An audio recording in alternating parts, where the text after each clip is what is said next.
Hello and welcome to this video course on ranking your YouTube channel higher. All right, so this is video number 1, and this is going to be the introduction to the YouTube video traffic course. Now, before we talk about the course, I want to make sure that you're in the right mindset. So I want to say that the goal here is to focus on building a brand. If you can start thinking that way, you're going to have a long-term strategy which will actually help you not only in the YouTube traffic and getting ranked on YouTube and getting natural organic traffic and all of that, but it'll also help you in many other ways as well.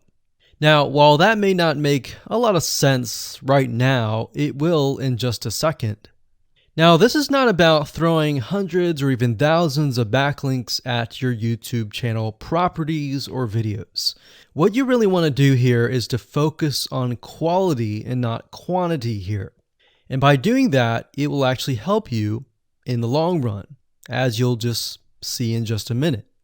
So before we get started and talk about the course, what I want to do now is give you a quick overview of what's inside this video course. Video number 1 is the introduction, of course. Video number 2 is what this is not about. And I want to make sure that I cover this because a lot of times when we talk about ranking on YouTube or Google or getting traffic or of any sort, there's a lot of assumptions that are made. So I want to make sure that we cover those assumptions and possibly roadblocks that are blocking your way. Video number 3, we'll talk about what Google wants and the strategy. If you understand what Google wants, then it'll make more sense on what this strategy is all about and how to implement it correctly. Video number 4, we'll talk about the ring, which is the strategy here. And of course, video number 5, we'll talk about how to automate the ring. Video number 6, we'll talk about account creation. And video number 7, we'll talk about how to outsource the account creation and the very tedious process of building the ring. And of course, video number 8, we'll talk about testing this out. And while that might seem a little bit simple, it really is and does take some time to make sure that everything works. So with that said, let's talk about getting started and what you're going to need. You're obviously going to need a product or service to sell. You're going to need to have a YouTube channel.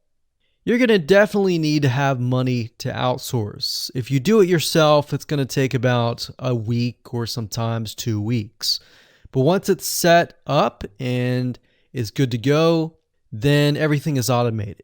But at the end of the day, your time is valuable, so I recommend just outsourcing this process. But knowing how everything works and all of that will allow you to teach whoever you outsource this to, or you can pick and choose people that we will recommend that we have used personally to set things up for you as well. So with that said, let's move on to video number 2. Hello and welcome back. This is video number 2, and we're going to talk about what this is not. One of the biggest mistakes that we see a lot of people make is they assume that they know certain things, they know the strategy, they bring in what they already know and what they've seen work, and automatically assume that that is what the strategy is about. But by doing that, what ends up happening is we see that people set themselves up for failure. And we don't want that for you. We want you to be able to succeed as much as possible. So that's why I'm covering what this is not. All right. So to ensure that you're able to successfully implement this strategy, we want to discuss things that you do not want to do. So as I mentioned earlier in the previous video, this is not about throwing hundreds or even thousands of backlinks at your YouTube channel or at your properties. In fact, YouTube has become very, very smart in figuring out if you are actually gaming the system.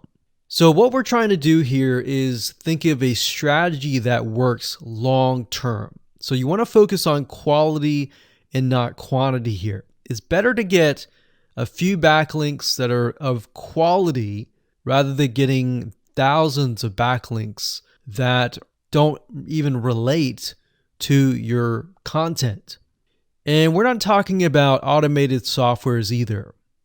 So like I said, Google's very smart in figuring out how to detect fake backlinks or computer-generated backlinks. They're able to detect patterns. So what you're trying to do here is not follow any sort of pattern whatsoever. You want to make sure that it looks natural as possible, because otherwise Google will penalize you in the future. May not be this month, may not be this next year. It may be the 2 years later kind of thing, or it might be even this month. So what you really want to do is focus on a long-term strategy that is going to last. Now, obviously, we're not going to know exactly if the strategy is going to last or not, but part of the strategy is figuring out what Google wants and fulfilling that. Now, one secret to knowing whether a strategy will last or not is to ask yourself these questions. So this strategy, along with other strategies, you should ask this question over and over. Is this a shortcut? And does this seem spammy? And best of all, will this upset your visitors? So the people that are coming to your YouTube channel via google.com or any other site, is this going to upset them? Because if it does, then guess what? Google is not going to like what you're doing, because they care more about the people that go to Google or go to YouTube and type in a keyword. They care more about them because they are who they are catering to, essentially. So now that that is out of the way, let's discuss what Google wants, which is really the crucial step in understanding why the strategy will work. So now that you have an idea, don't upset the visitors. If it's spammy, if it's a shortcut, this is going to upset them, right? So what is it that Google wants in relation to this? Well, we'll talk about that in the next video. Hello and welcome back. This is video number 3, and this is all about what Google wants and the strategy. Now, we don't know exactly whether this is true or not, but based on the data that we have seen and based on the data that not only has worked for us, but for many others, is that Google likes brands. Now, it's not necessarily that they are particularly liking brands because brands make a lot of money or anything like that, but what we've realized are certain variables that make a brand stand out. So they don't exactly go out and tell people that they like brands, but based on the data that we've seen, we have seen brands rank better. So why is that? Why is it that Google seems to rank brands better?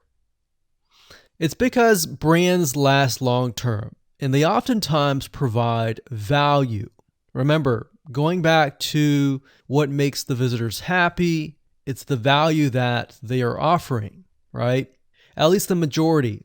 So you'll notice that brands tend to have a really good following of fans that love their content. So why is that important? Well, their concern isn't really necessarily the brand, but giving people that are searching certain keywords on Google or YouTube, giving them what they want. Now, you'll notice that brands attract a consistent following as well. So Google likes it when they find that there's not only a good following, but a good engaging and good interaction. So their fans click and engage with their content more. And YouTube likes that. They love engagement. If you take a look at videos that rank really well, you'll notice commonality. And you'll notice that they have a lot of likes, they have a lot of comments. Essentially, they have engagement. And engagement is essentially the currency of YouTube. So whether somebody gets a bad comment or a good comment, a comment is a comment. A comment essentially, if you think about it, is worth about $1. Now, we're just saying that because it's like currency, engagement. Now, this means there is a higher CTR, or in other words, click-through rate. So if you have fans that really love a specific brand, they're most likely going to come back over and over again, right? So higher engagement is what Google likes to see. Higher engagement means that the fans really like the content. So this is based on the data that we have received and based on the data that we have observed. So the strategy here is to make sure that you look like a brand and you do backlinking like a brand. Make sense? So what does backlinking like a brand look like? Well, if you think about the visitors that are coming to that brand, they are looking at it, they're engaging with it, they're sharing it with their friends. Now, like I said earlier, there's no exact this is the way it is, but based on the data that we have gathered over the years and what we see what works and what hasn't, we can safely say that looking like a brand will be better for your YouTube channel. And of course, gathering a fan base and a good following that is interacting with your content is also key. Now, if you look at brands, they have many social properties besides YouTube channels. They've got Facebook.com, they have Twitter, they have Snapchat, and more. So it only makes sense for your brand to have the same properties in your brand name and interlinking to each other, right? So let's say, for example, that you upload a video to YouTube.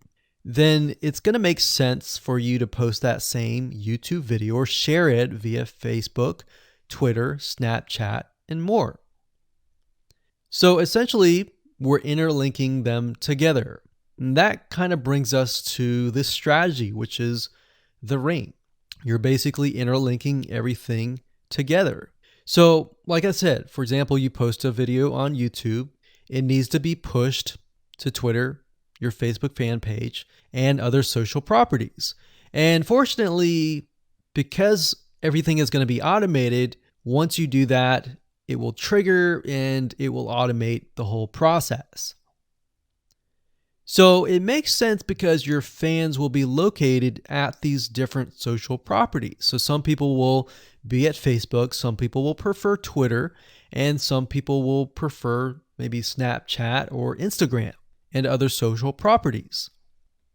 But if you think about it, it sounds very time consuming and tedious, right? And yes, it is, but once everything is set up, it will actually make your life a lot easier.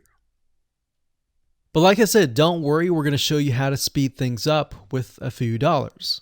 So with that said, let's move on to video number 4. Hello and welcome back. This is video number 4.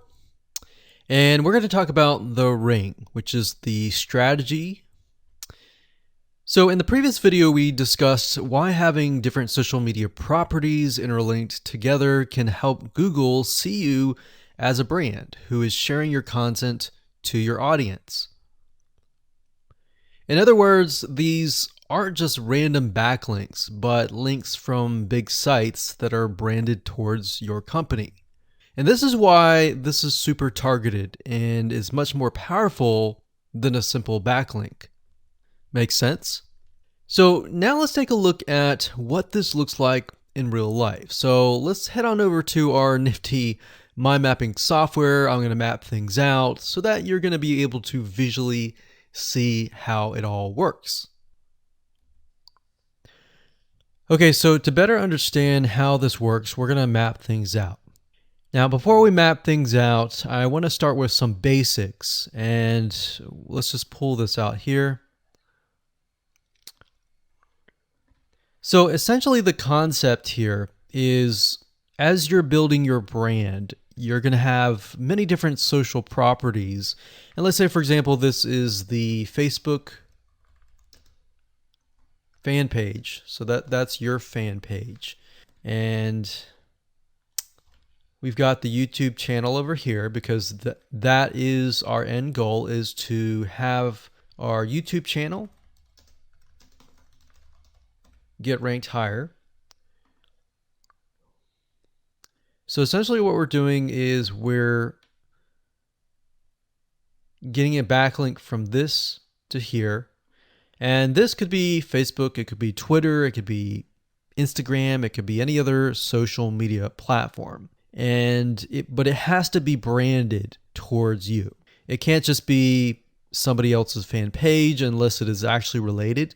But if it's related and if it's branded as yours and it's linking to your YouTube channel, that essentially is a vote of confidence, but also it shows YouTube that you're interlinking. So that's basically the concept here. Now, if we dig a little deeper, basically what we want to set up is every time we upload a YouTube video and it gets posted, maybe it gets posted publicly, what ends up happening is we push that YouTube video and get it embedded onto the Facebook fan page, the Twitter page, the WordPress page, and all of that.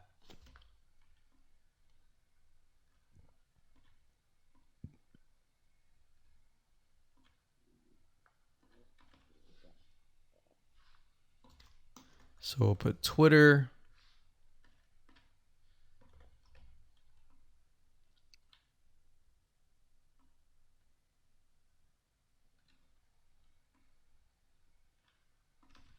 And we'll do WordPress. So as you can imagine, you've got the centerpiece here. You've got different social media platforms that are posted. Now, there isn't necessarily a set rule where you have to post it to X amount of social media properties. It can be 5, it can be 10, it could be 20, it could be different social media platforms. But in order to execute this and get it correctly, you will need to make sure that the platform that we use to automate this process actually supports that specific social media platform. So essentially this is what works, and this is basically what it is. So obviously in order to get this to work, you'll need to have a YouTube channel, you'll need to have the Facebook fan page, you'll need to have all these items in hand. So you'll need to have the username and password and all that. And we'll talk more about account creation later, but I just wanted to give you kind of a gist of what everything looks like and the visual map of it all. Hello and welcome back. This is video number 5.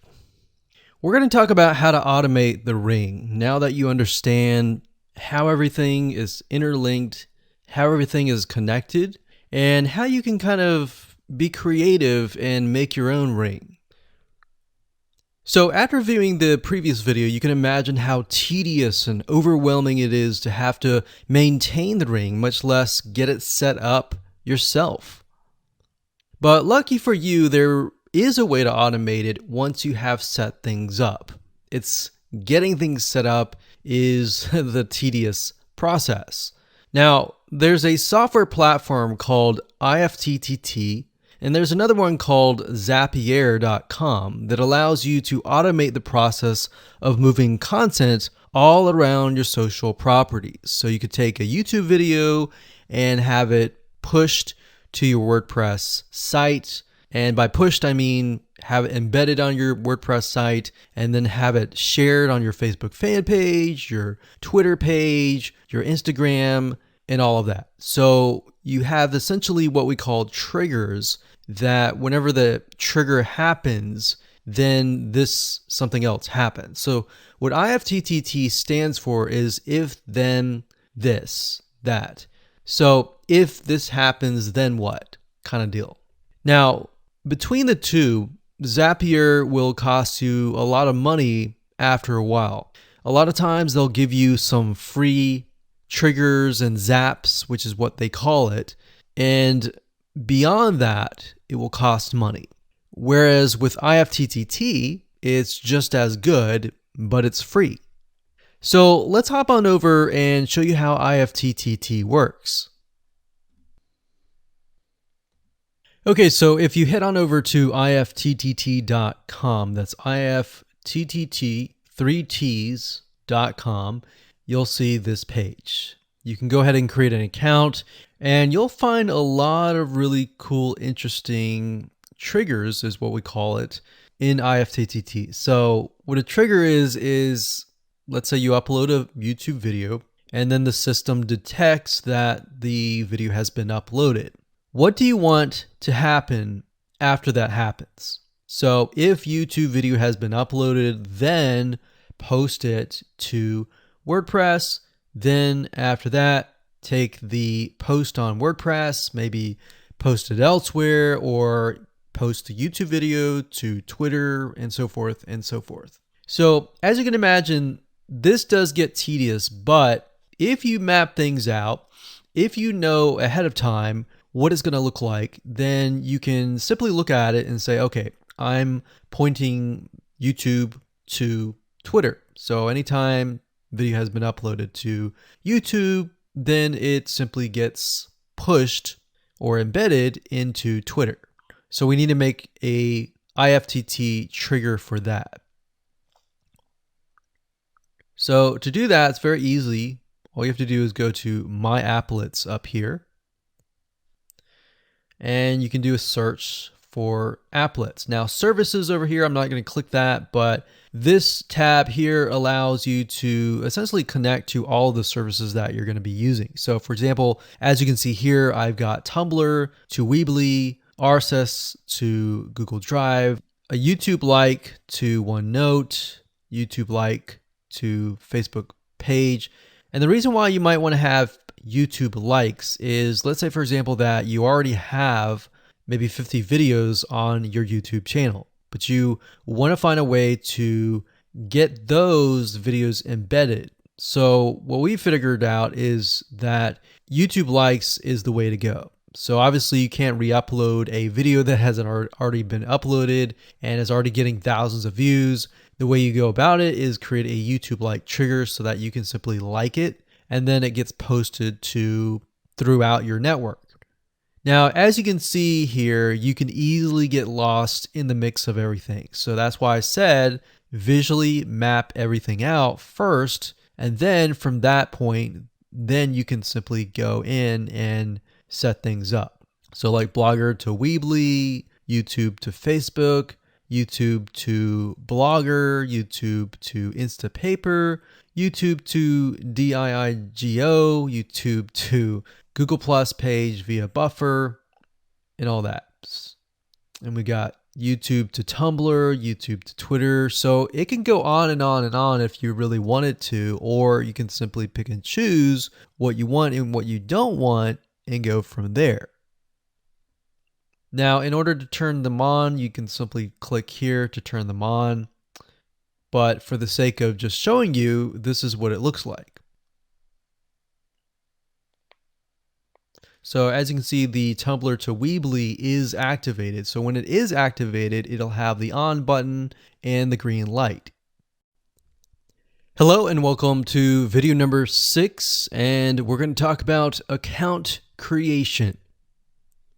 Okay, so obviously in order to set up the IFTTT ring, you need to have accounts for all of your branded social properties. So in other words, you need to have the username and password for Facebook, for Twitter, for all the other social media properties. Now, obviously, if you already have some, then great. You don't have to create those. But for the ones that you do not have, you want to be able to create those. Now, while that does sound very simple, there's a few things that you really need to focus on. So to make sure that you're successfully able to do this without risking your accounts being closed, and that does happen, we're going to cover a few things that you must do with all of your accounts. In fact, some of our accounts have been banned or closed by mistake because it has to be done a certain way. So you need to make sure that you have everything correct. Now, first, you need to have an email address, preferably a Gmail account or an email account that is reliable. And you need to have one email address for that. Typically, you want to have something that is branded as well, because you never know with these social media platforms if they're analyzing every step of the process. Now, most social media accounts we have found require you to have a unique telephone number. So you will need to use either yours or you'll need to get one. If you don't have one and you don't want to use your personal telephone, there are several places to get unique telephone numbers that can be used for both voice and SMS. And the reason why you want to have it for SMS as well is because some of these social media platforms will send you a text message. Now, one in particular that we use is called line2.com. That's line2.com. And of course, there are many out there, but this is just one that we have tested and it works really well. So a lot of times when you create a brand new social media property, an account, you need to have a unique telephone number. Now, the reason for needing a unique telephone number is because most social media platforms, they really want to make sure that you are legitimate, especially nowadays. They have a lot of checks and balances and things that you need to get around to make sure that your account stays open. In fact, recently Facebook has been on a major crackdown, especially with everything that's been going on in the news. They want to make sure that you are legit and that you are not fake. Another thing is you'll also need to have a short bio, a description about your business, your website URL, a picture that is yours, and a professional, or if you don't have your picture, you can use a professionally royalty-free stock photo. Now, why do you need all this information? Well, the reason why you need all this information is because when it comes to account creation, you are going to need to have every piece of these items in hand to copy and paste over. Obviously, if you outsource this process, it's going to be a lot easier. And with that case, you're definitely going to need these items. And it's just going to make your life a lot easier when you're able to copy and paste and all of that. Your picture is actually very important because even Facebook will review photos on all accounts to make sure that fake accounts are not created. In fact, we created an account one time and it was using kind of a fake image. And even though it was royalty free and all of that, Facebook declined it and in fact did not approve the account. So they really want to make sure that your account is legitimate. Now, it's best if you take all this information and you write it out in an Excel spreadsheet so that you have it in hand, you have the username and passwords of all the social media properties, and you can simply log in and begin to create the accounts. So those are kind of the best practices that we have found over the years in terms of creating accounts. And while some of those seem very basic, the one that really stood out that was really important was making sure that you had that unique telephone number. Okay, so hello and welcome to video number 7. We're going to talk about outsourcing. So as you can imagine, creating a ring is very time consuming, especially depending on how big the ring is and how many rings there are and all of that. So it can go anywhere from a few hours to a few days to even a few weeks. And that's the reality of it, is it takes hard work, but once it is set up and running, then you will begin to get better search engine ranking and you'll be able to get more exposure. So like I said, it can take a week or two for someone who's never done this before. In fact, if you outsource it, it's most likely going to take about a week for somebody who knows how to get things done, because account creation takes a lot of time, and then connecting everything from the triggers to the if-else statements and all of that. So what we found over the years is outsourcing is worth it. It's only about $50 to $100 if your 2 weeks are worth more. Obviously, if you're struggling with money and time is of essence and you have a lot of time, then you can set these up yourself. But for the most part, we found that you really need to focus on your business and on whatever you're promoting. So go ahead and outsource this and it'll be worth your while. So let's discuss where you should go to find someone, and lucky for you, we've actually used several of these places. So we will show you particular vendors and freelancers that we have used so that you can simply just copy and paste. So what you want to do is you want to go to a specific website called legit.com with two I's. So LEGIIT.com. And when you get to this page, you want to type in IFTTT up at the top in the search bar, click enter, and then you're going to see a bunch of freelancers that can provide this service. So as you can see here, it says I will create an IFTTT network, and as you can see, there are like 4 different rings. So typically one ring will cost you about $50. So this guy here, his name is Gemini Guy. We've actually used him before and gotten fairly good results. And what he'll do is all you have to do is give him the information for, like I said, the accounts, and have the username and password. And what we usually do is we create a brand new email account. So it's nothing related to the old business accounts or anything like that. So it's a new email account, all the information on a spreadsheet, and then we send it over to him. He creates the accounts, and then he logs into your IFTTT account, which you'll need an account for that as well, and then he'll set everything up. There's a lot of people that are doing this type of stuff. Some are doing like video embeds, and that's another thing with YouTube. One ranking factor is the more embeds, the better.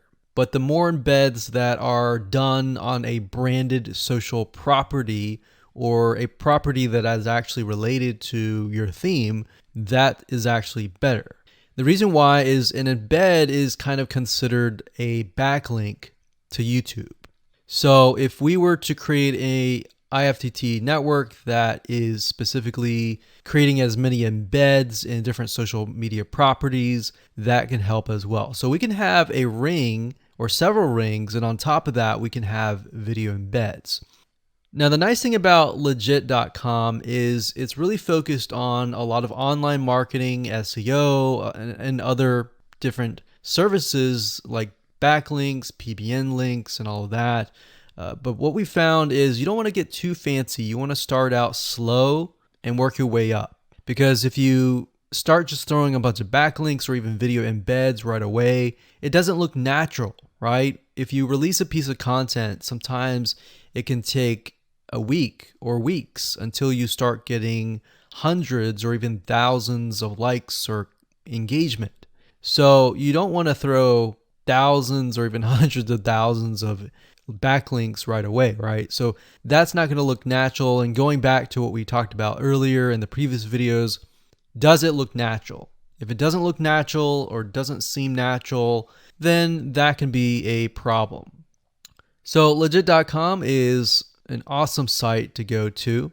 And this guy right here, Gemini Guy, like I said, is someone that we've used. Now, obviously you can go to these other people and look at the reviews and see if they have good reviews and see what other people are saying.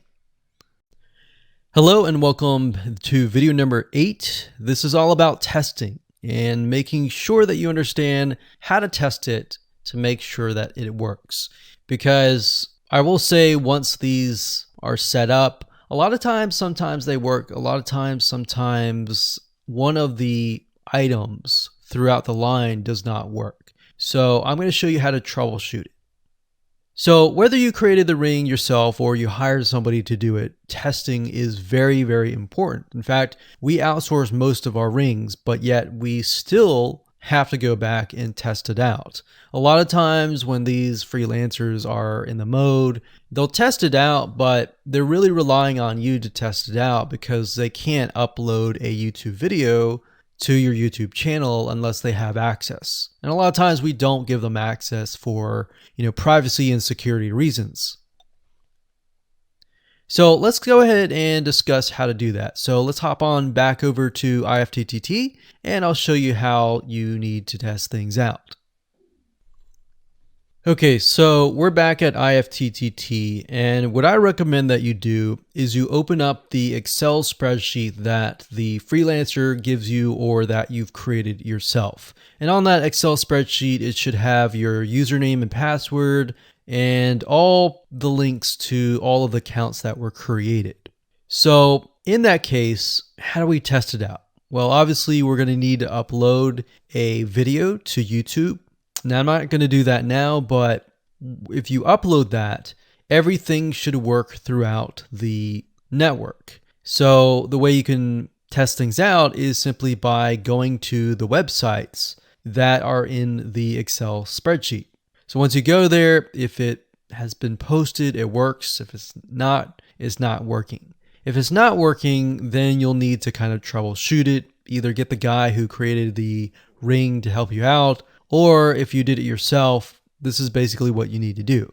So you need to check through and figure out what's not working. So if we found that the YouTube video is not being posted to blogger.com, we need to figure out why. So we need to go to the applet. So this in case is the YouTube like to Blogger. So it's a little bit different than the upload to YouTube channel. But if we click on that, you can see here that we have the applet that goes from YouTube like to Blogger. So if we click on this here, you can actually get a better view of what's happening. So basically anytime a YouTube video is liked, we create a post on Blogger, we put the title, we put all this. Now we need to figure out why. Usually a lot of times the reason why it's not posting is because it's not connected to the account. So you want to make sure that it's actually connected. If it is connected, then sometimes you'll need to look at, for example, this. Is it posting the title and maybe not the video? Or is it not posting everything? If it's not posting everything, it usually means it's a connection issue. If it is posting like the title but not the body or the YouTube, then maybe it's the embed code is incorrect. So you can check that. So really what it comes down to is just trial and error. But if you really outsource this, it's really going to be a lot easier. But that's what we found to be the case, and most of the time is that the services are not being connected. And I will say IFTTT, sometimes it's can be hit or miss. And sometimes in that case, the services may or may not be working. And that's really reliant sometimes on the YouTube channel, the social media platform, and all of that. So hopefully those tips can help you along the way when it comes to testing.